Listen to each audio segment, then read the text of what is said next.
চেয়েছেন স্বপ্নে নবী করিম সাল্লাল্লাহু আলাইহি ওয়াসাল্লামকে দেখলে নাকি জাহান্নাম হারাম, তাহা কতটুকু সঠিক? দেখুন, এ বিষয়ে হাদিস রয়েছে দাইফ।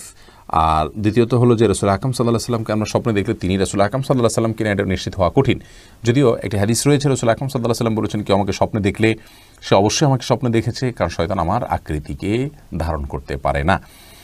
এই হাদিসের ব্যাখ্যা, বিশুদ্ধ ব্যাখ্যা হলো যে এটা রাসূল আকরাম সাল্লাল্লাহু আলাইহি ওয়াসাল্লামের জীবদ্দশার কথা বা সাহাবীদের কথা, যারা তাকে দেখেছেন তাদের কথা, যে তারা স্বপ্নে দেখলে নবীজিকেই দেখেছেন। এখন আমরা যারা নবীজি সাল্লাল্লাহু আলাইহি ওয়াসাল্লামের চেহারাই জানি না, তাদেরকে শয়তান যদি এসে বলে আমি নবীজি, তো সেটি হওয়ার সম্ভাবনা রয়েছে। এই ব্যাখ্যাটা অধিকতর শক্তিশালী।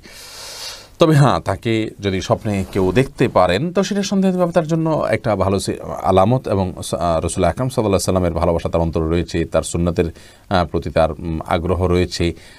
এটি যেমন হতে পারে তেমনিভাবে এর মাধ্যমে তিনি অনুপ্রাণিত হতে পারেন। কিন্তু এটা জরুরি নয় যে তাকে স্বপ্নে দেখলে তিনি অরিজিনালি দেখেছেন আর তাকে দেখলেই জান্নাত ওয়াজিব হয়ে যাবে, এটি বিশুদ্ধ নয়।